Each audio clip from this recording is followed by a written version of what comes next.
अध्याय चैप्टर 4। इसमें हम देखेंगे राज्य की समेकित निधि तथा लोक लेखा से धन का प्रत्याहरण। यह अध्याय सहायक नियम 108 से 446 तक विस्तृत है। इस अध्याय के अंतर्गत हम देखेंगे अनुभाग सेक्शन 1 सामान्य नियम। यह सामान्य नियम सहायक नियम 108 से 205 तक विस्तृत है। इस नियम के अंतर्गत जो बिंदु है इसको देखते हैं। राज्य की समेकित निधि एवं लोक लेखा से धन का प्रत्याहरण देयकों की प्रस्तुति के बिना अन्य किसी प्रकार से नहीं किया जा सकता। धन का प्रत्याहरण किस प्रकार से करेंगे? राज्य की समेकित निधि और लोक लेखा से देयकों के माध्यम से, यह बताया गया इस अनुभाग में। परीक्षा में पूछे जाने वाले प्रश्नों के अंतर्गत देखते हैं प्रश्न 10। ऐसे कौन से देयक हैं जिनका भुगतान उप कोषालय द्वारा कोषालय अधिकारी के आदेश के बिना किया जा सकता है? यह सहायक नियम 111 में है। उत्तर है निम्नलिखित वर्गों के देयकों का भुगतान जिला कोषालय के प्राधिकार के बिना सीधे उप कोषालयों पर किया जा सकता है। पहला पॉइंट है इसमें अनुविभाग तहसील के देयक। इसमें कार्यालय के वेतन, यात्रा भत्ता, आकस्मिक या अन्य देयक बशर्ते देयक उचित प्राधिकारियों द्वारा हस्ताक्षरित हो। कहने का अर्थ है कि अनुभाग और तहसील के अंतर्गत जो कार्यालय है वहां के जो वेतन भत्ते, आकस्मिक या अन्य जो देयक होते हैं उनको भुगतान किया जा सकता है बशर्ते जो है उचित प्राधिकारी द्वारा हस्ताक्षरित हो, ये कहा गया है इसमें। दूसरा पॉइंट है महालेखाकार द्वारा मुखांकित। देखते हैं इसमें उप कोषालयों को उक्त जो देयक है उसको मुखांकित मौखिक रूप से जो है महालेखाकार के द्वारा कहा गया हो। ऐसे जो देयक है उनको उप कोषालय जो है सीधे भुगतान कर सकता है, उसमें कोषालय अधिकारी के आदेश की आवश्यकता नहीं है। अब तीसरा पॉइंट इसमें कहता है भुगतान हेतु पृष्ठांकित सहकारी संस्थाओं के लेखा परीक्षक के वेतन इत्यादि हेतु पृष्ठांकित किए गए हों, इसको जो है उप कोषालय भुगतान कर सकता है। अब चौथा पॉइंट है इसमें पेंशनरों के पेंशन देयक। जो पेंशनर उप कोषालयों से भुगतान लेने हेतु अधिकृत हैं उनको जो है उप कोषालय सीधा भुगतान कर सकता है, कोषालय अधिकारी के आदेश की आवश्यकता नहीं है। अब पांचवा पॉइंट देखते हैं इसमें बैंक एवं शासकीय ड्राफ्ट। उसको उप कोषालय कैसे भुगतान करेगा? जो उप कोषालय पर जारी किए गए हों। उप कोषालय पर क्या है उसको जारी किया गया हो तो उप कोषालय उसको सीधे भुगतान कर सकता है। फिर छठवां पॉइंट है इसमें डाकपाल उप डाकपाल की प्राप्तियां जो उप कोषालय पर जारी किए गए हों उसको जो है उप कोषालय भुगतान कर सकता है। सातवां पॉइंट है इसमें शासन के नियम आदेश द्वारा प्रभारी अधिकारी या कलेक्टर स्वयं की जिम्मेदारी से भुगतान करें। उदाहरण आबकारी अधिनियम के अधीन देय इनाम। यदि शासन ने कोई विशेष रूप से आदेश निकाला है या नियम बनाया है तो उसको जो है कलेक्टर स्वयं की जिम्मेदारी से भुगतान करे, ऐसा कोई आदेश हो उसको कोषालय पर भुगतान किया जा सकता है। फिर अन्य जो पॉइंट है उसमें देखते हैं राज्यपाल तथा उनकी स्थापना के सैनिक सचिव के वेतन इत्यादि, इसको भी जो है उप कोषालय भुगतान कर सकता है। सहायता अनुदान, छात्रवृत्ति देयक जो उचित प्राधिकारी द्वारा पारित किए गए हों। फिर अनुविभागों पर आपराधिक न्यायालयों के जुर्मानों की वापसी तथा आय की वापसी। अब इसमें महत्वपूर्ण बिंदु जो है देखते हैं। नोट, उक्त लिखित देयकों को जिला कोषालय के आदेश के बिना उप कोषालय द्वारा भुगतान किया जा सकता है। ये जो हमने जो ऊपर पढ़ा था, ये जो देयक है इसको जो है उप कोषालय के प्राधिकार के बिना, अधिकार के बिना जो है उप कोषालय सीधा भुगतान कर सकता है। ये जो है सहायक नियम 111 में बताया गया है। प्रश्न 11, कोषालयों में देयकों की जांच करते समय किन किन बातों का ध्यान रखना चाहिए, यह बताया गया है सहायक नियम 161 से 169 तक।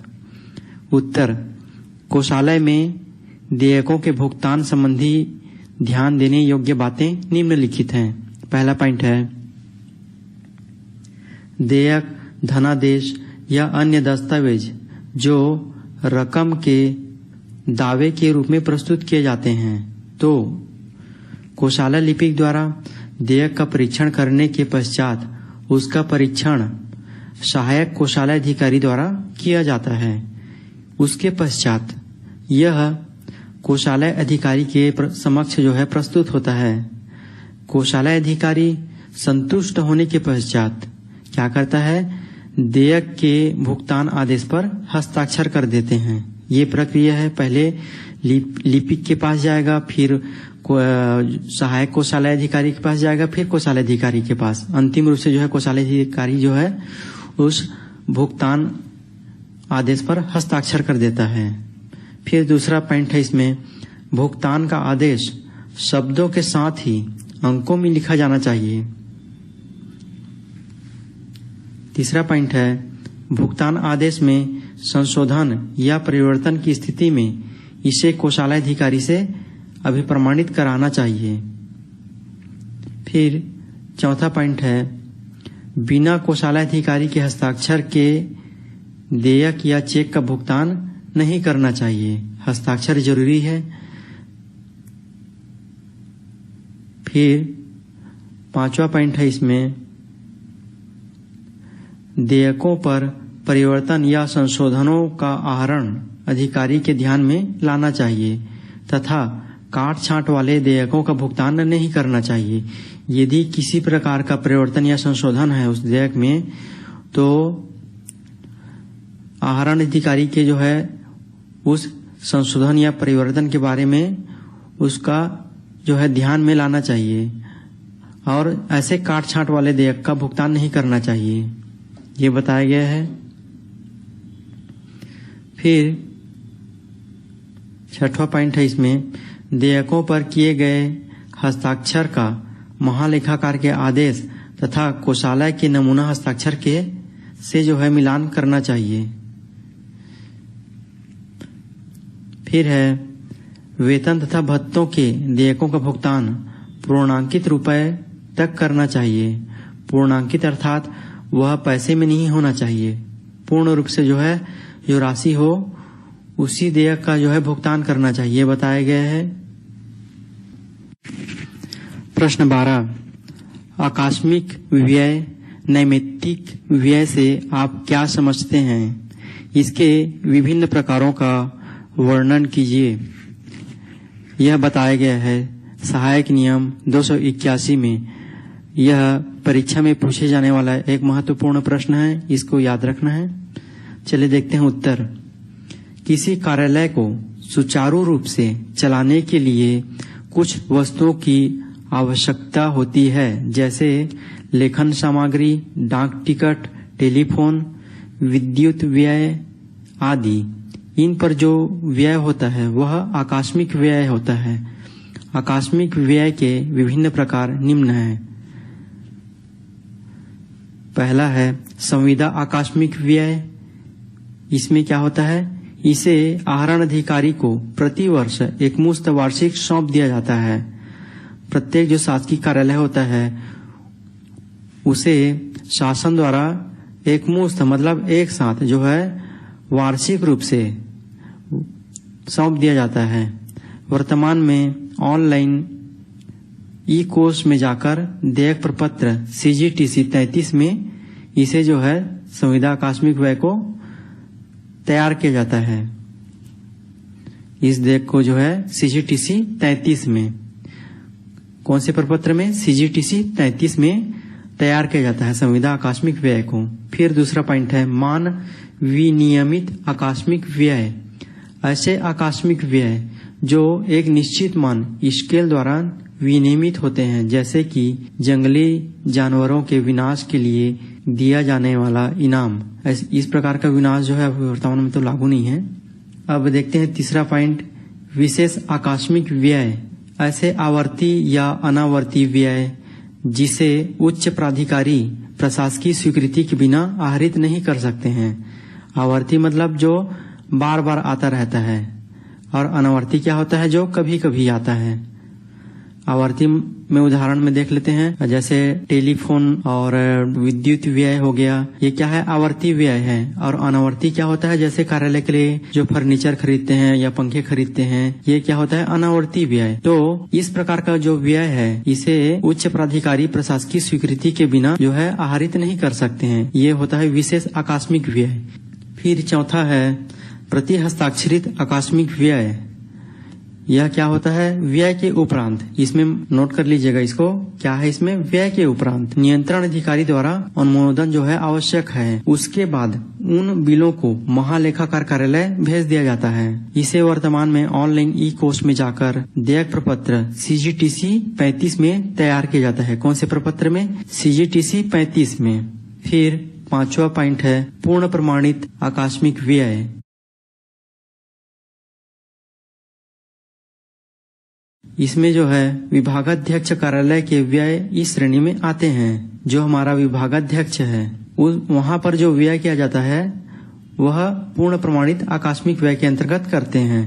इसे खर्च के पूर्व मंजूरी प्रति हस्ताक्षर की आवश्यकता नहीं होती है। इस मद से जब खर्च किया जाता है तो मंजूरी या प्रति हस्ताक्षर की आवश्यकता नहीं होती है। इस प्रकार का जो है इस नियम में उल्लेख है।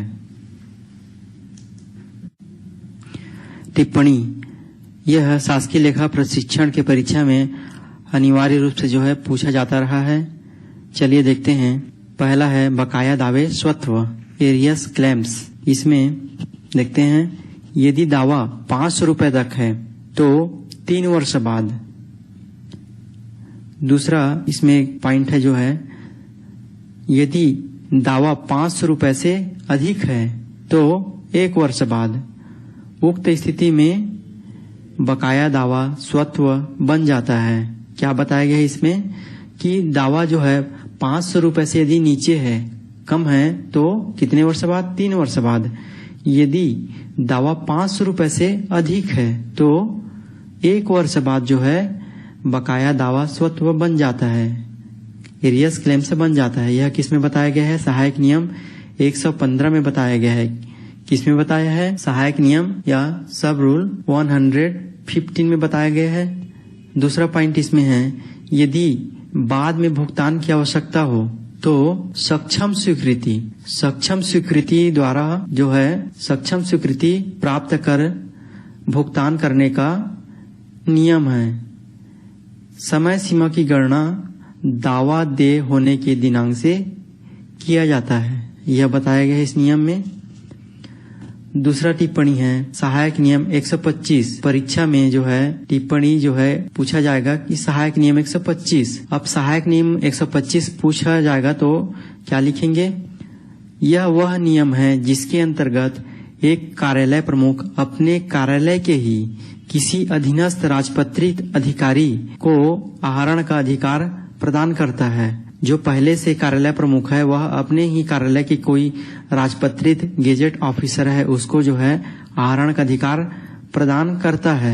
किस प्रकार से करेगा, ये उदाहरण के रूप में मैंने एक प्रारूप बनाए हैं जो कार्यालय शासकीय लेखा प्रशिक्षण शाला जिला बिलासपुर के कार्यालय का है।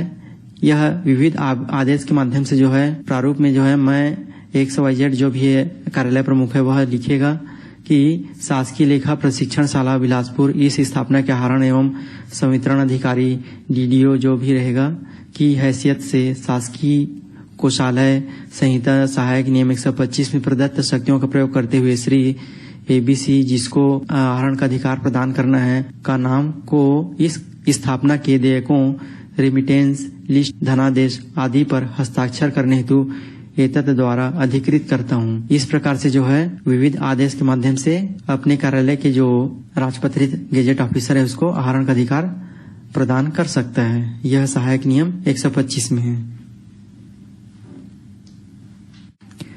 तीसरा टिप्पणी है नमूना हस्ताक्षर।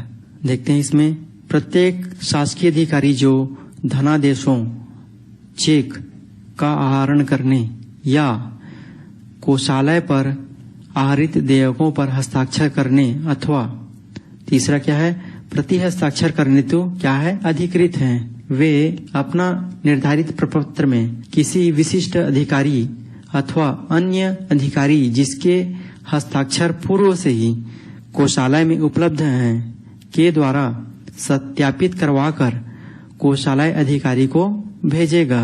जब कोई अधिकारी अपने कार्यालय का प्रभार छोड़ेगा तो वह आने वाले अधिकारी का नमूना हस्ताक्षर उसी प्रकार कोषालय को भेजेगा। यह बताया गया इसमें यह हस्ताक्षर निर्धारित कार्डों में जिला कोषालय में 3 प्रति तथा उप कोषालयों में 2 प्रतियों में प्रेषित किए जाएंगे। यही प्रक्रिया जो है बैंक में भी अपनाई जाएगी।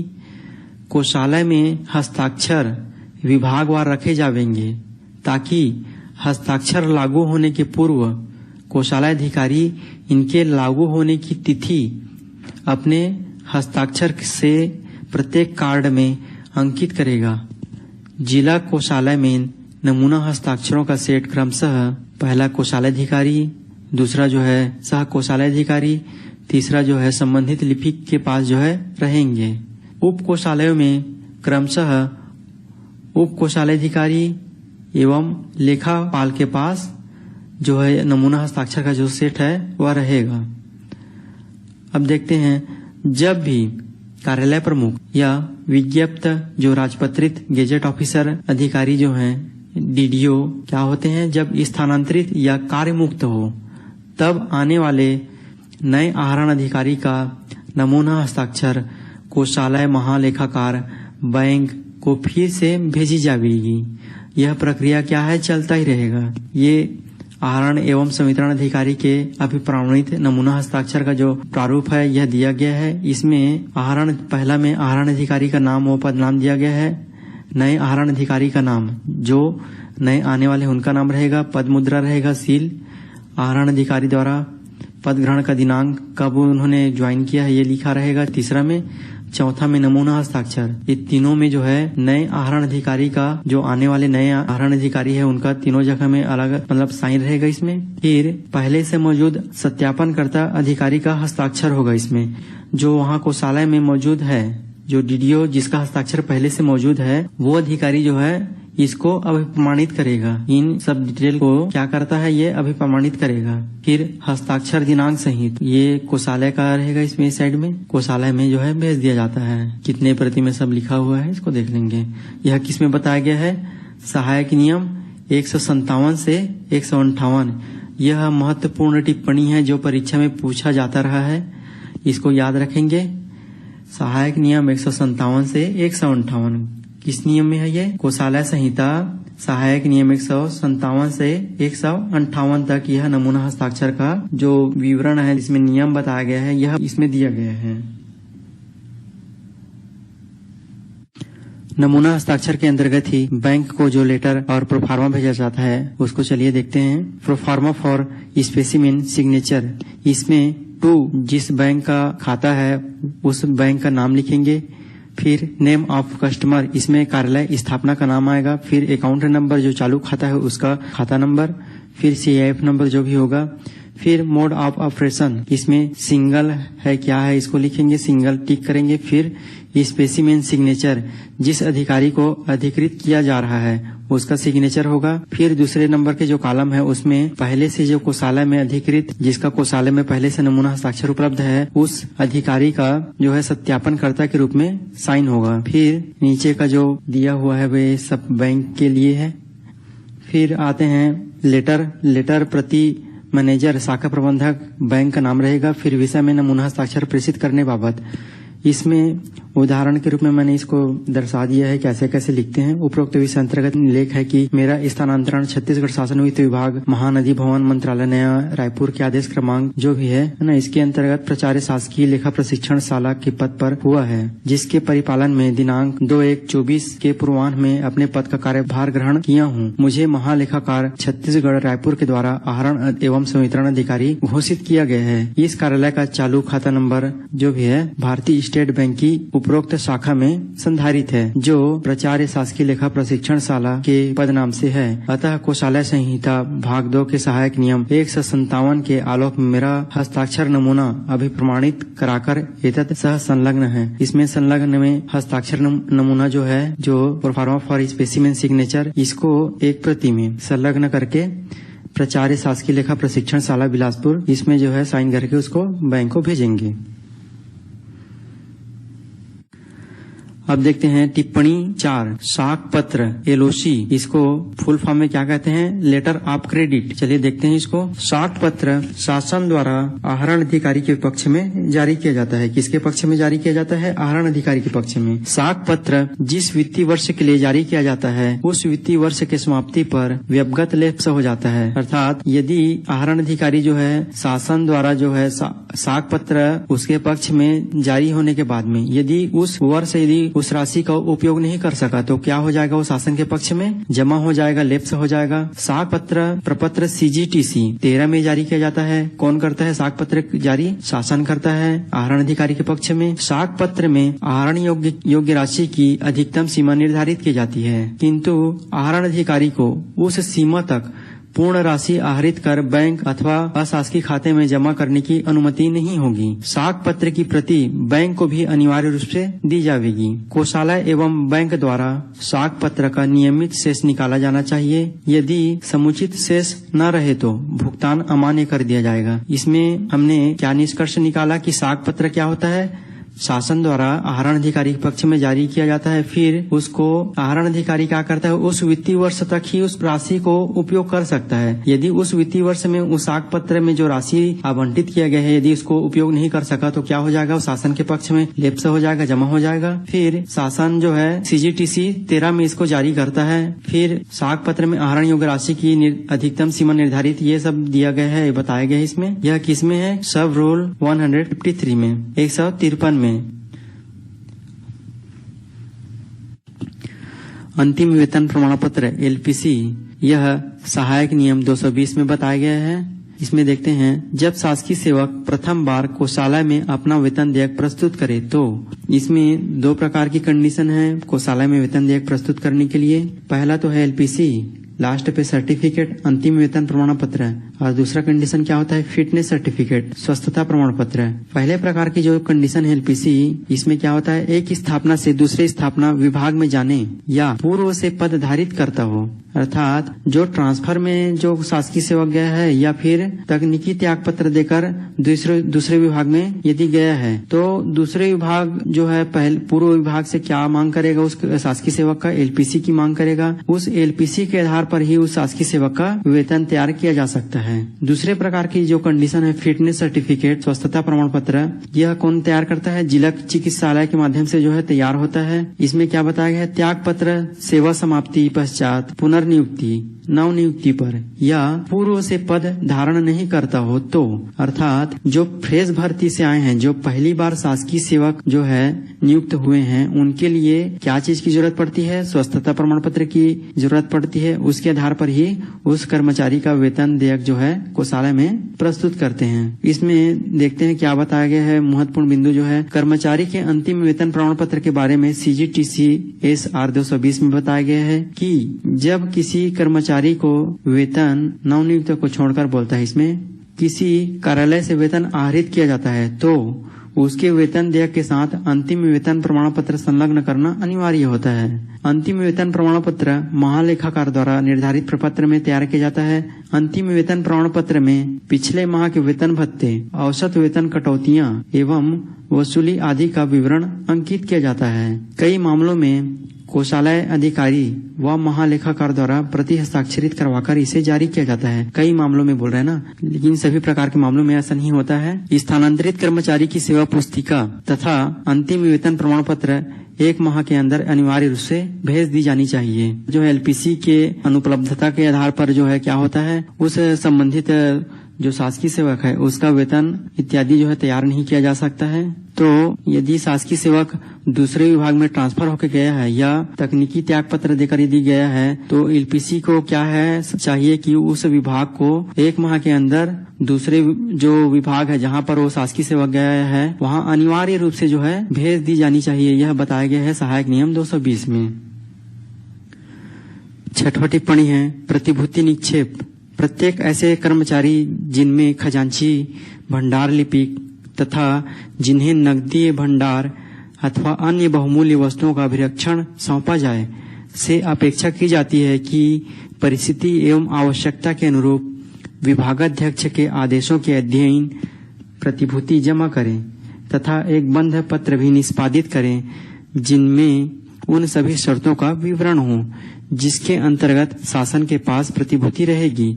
इसमें क्या होता है कि जो शासकीय सेवक है जिसके पास बहुमूल्य वस्तुओं का अभिरक्षण होता है उनसे क्या अपेक्षा की जाती है शासन के द्वारा कि प्रतिभूति जमा करे। ये प्रतिभूति क्या होता है, उस शासकीय सेवक का ही पैसा होता है, उसको अमानत के रूप में क्या करती है शासन जो है अपने पास जमा रखती है।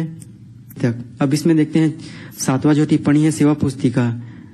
यह शासकीय कर्मचारी के कार्य एवं सेवा अवधि संबंधी एक विस्तृत समयकालीन अभिलेख है। इसमें शासकीय कर्मचारी का व्यक्तिगत विवरण दर्ज किया जाता है, जैसे जन्म तिथि, परिवार की जानकारी, उत्तराधिकारी की जानकारी, पहचान चिन्ह, शैक्षणिक योग्यता। इसके अलावा उसकी जो शासकीय सेवा में उसका पद, वेतनमान, प्राप्त वेतन, अवकाश आदि के बारे में क्या होता है उसमें उस सेवा पुस्तिका में दर्ज होती है। इसमें नियुक्ति से पद मुक्ति तक का संपूर्ण विवरण रहता है। क्या होता है इसमें नियुक्ति से पद मुक्ति तक जो भी उसमें उस कर्मचारी के द्वारा जो ईएल वगैरह जो लिए रहते हैं और जो भी आदेश उसका पदोन्नति वगैरह जो भी होता है उसमें उस सेवा पुस्तिका में क्या करते हैं उसको प्रविष्ट करते हैं और वहां के जो कार्यालय प्रमुख है उसको सत्यापित करता है प्रत्येक वर्ष। उसको जब किसी कर्मचारी की शासकीय सेवा में नियुक्ति होती है तो उस कार्यालय प्रमुख द्वारा उस कर्मचारी की सेवा पुस्तिका तैयार कराई जाती है। इसमें शासकीय कर्मचारी द्वारा दिए गए वेतनमान संबंधी विकल्प भी दर्ज किए जाते हैं। यह 2 प्रतियों में रखी जाती है, यह बताया गया है इसमें। अब चलिए देखते हैं टिप्पणी 8 शोधन पंजी क्लियरेंस रजिस्टर। प्रतिवर्ष अप्रैल में कोषालय अधिकारी को द्वितीय पूर्वगामी वर्ष की निक्षेप पंजी का परीक्षण करना चाहिए। साथ ही ऐसे समस्त बकाया शेष को प्रपत्र CGTC 70 में संधारित की जाती है। हालांकि इसमें वे मद सम्मिलित नहीं होते जिन्हें विशेष कारणों से व्यवगत करने की अनुमति नहीं है। यह किसमें बताया गया है, सहायक नियम 560 से 561 तक। अब 9 नंबर का जो टिप्पणी है व्यवगत निक्षेप लेप्स डिपॉजिट। इसमें क्या बताया गया है, पूर्ण 3 वर्ष के भीतर, कितने वर्ष के भीतर, 3 वर्ष के भीतर जिनकी वापसी नहीं हो पाई है वे 31 मार्च को शासन के पक्ष में व्यवगत मानी जाती है। कितने तारीख को, 31 मार्च को शासन के पक्ष में व्यवगत मानी जाती है, लेप्स मानी जाती है।